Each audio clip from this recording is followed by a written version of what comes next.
I am in the mood to do a little bit of a ramble, so let's do a little bit of a ramble. And I think you guys can relate to me, but you probably have favorites within your watch collection. Maybe they mean something to you because they were given to you by a friend or a family member, or perhaps you worked long and hard and it's a celebration of accomplishing something, doing really well with your new business or getting a promotion at work or whatever the case may be. Some people buy watches to celebrate the birth of their posterity. So I get that there may be favorites in your watch rotations, and there might be different reasons why they are favorites. Let me take you through my two favorites here, and then I'll ramble a little bit about the most worn watches in my watch rotation. Sometimes they're the favorite, sometimes they're not the favorite. And my watch collection changes pretty regularly. I enjoy flipping. I enjoy adding new dynamic watches into the rotation and seeing how that changes my favorites and my enjoyment of the hobby. I like having a fluid watch collection and experience. So that being said, my favorite watch easily is the Pasha de Cartier Sea Timer. Now, this is unexpected because a lot of you that I talk to, you go, okay, yeah, Pasha, whatever, Bruce, Gerald Genta, I get it. But, if I'm buying a Cartier, I'm buying the Santos. I'm buying the Tank. And I don't blame you. Those are the two models that I personally purchased first when I delved into this brand. But this one has been my favorite, and it hasn't really been close. I love the Tank. I love the Santos. I love those models, absolutely. But the Pasha hits different. And every person that I've shown this to in person, they go, wow, this is so much better than I thought. Bruce, if you ever move on from this, let me know. I'd like to buy it. And I go, you know what? Sorry. I know I flip a lot, but this one is not going to get flipped. It's too good to be flipped. Does it make it a keeper? I don't know. I can't say. I've only had it. How long has it been? Just, I don't know, 6 months or so. It hasn't been that long, but it does hit different. And I have enjoyed this more than any other watch. And why is that? Well, I've thought about that question, and I think it comes down to the design. It's unexpected. I think a lot of watch enthusiasts, when they get into the hobby, for good reasons, they want the icons. They want to get into the brands that they see as luxury and expected. It's fairly predictable. They want a Speedy. They want a Submariner. They want an Explorer 2. They want a Reverso. They want to get these brands, these models that are, held in high regard and high esteem. And I don't blame you. I've done the same thing. But over time, the longer you're in this hobby, I think the more desensitized you come to the hype and respected models, and you start to go, okay, what's unexpected? I want to zig when everyone else is zagging. I want to go with the underrated models. Ooh, I'm going to discover Zenith and Grand Seiko and this and that. And I totally get that. And I approve of that. I think it's fun, yes, to try the expected brands, the expected models, the usual suspects.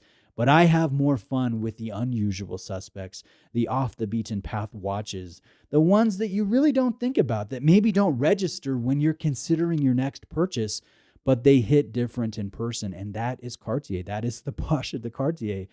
This one is great when it comes to the design. Yes, it is an 80s design. It came in 1985 from Gerald Genta, arguably at the height of his designing prowess. He had already explored the angular nature as he designed, the Nautilus and the Royal Oak and the Ingenieur and the other watches he is credited as designing. And I think this one, he had free reign to create something that really had strength and had no rules associated with the design. And this is what he came up with.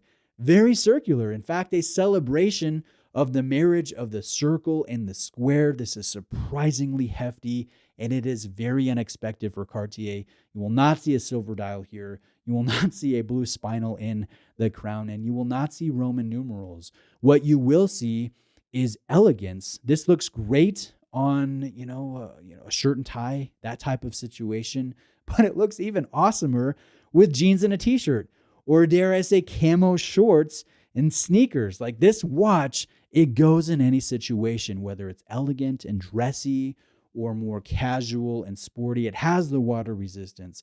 It has the great ETA movement. It has the very solid bracelet. It has that soft bezel action. It has the lume. It has the elements that make it an everyday piece and a very versatile piece that has a great design from a great designer from a great era. I know some of you don't like the 80s. I was born in the 80s.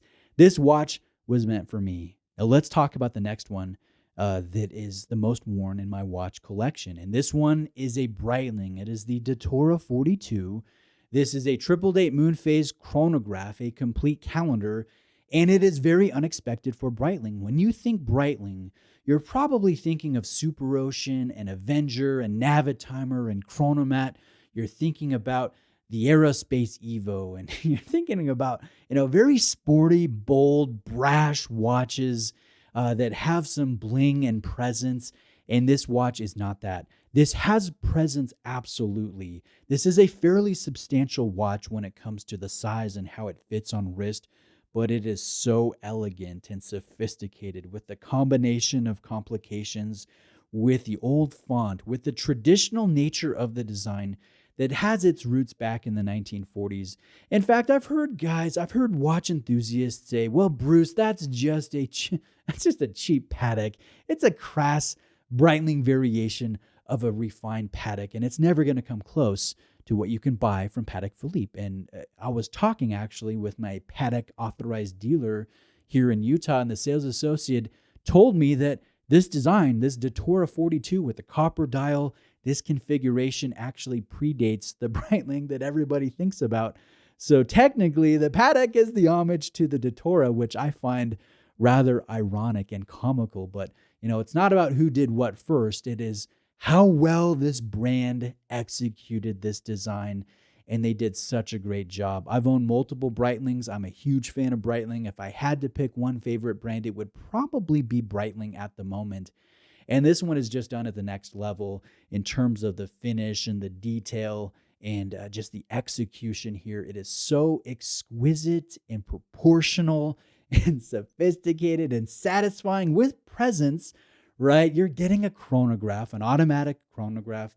You're getting the triple date moon phase. You're getting a great combination of complications. So naturally, it's not going to be 10 millimeters thick. It has some weight and size, but it's not uncomfortable. It's not top heavy. It's not ridiculous. It does not look out of proportion on wrist. It is so much fun to wear. Again, they're both unexpected. They're not very popular. They're not very sought after. And that's one of the draws to me personally. It's probably, I don't know, it's probably speaking to my contrarian heart, but I like to zig when other people are zagging. And I feel like I've experienced the hype models. I've bought, the predictable Rolex models and Vacheron Constantin models. When I went Cartier first, I went with the Santos, and then I went with the Tank. I've had the Speedmaster, multiple versions of the Speedmaster, and right now I'm enjoying the off the beaten path, unusual suspects.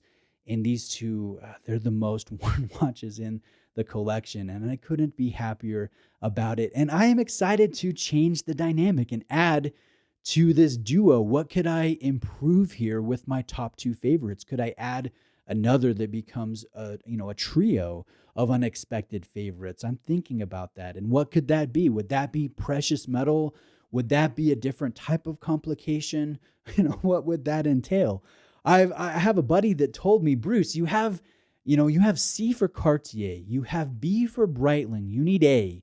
You need the ABCs of awesome horology. So maybe you need A, Lange und Sonne."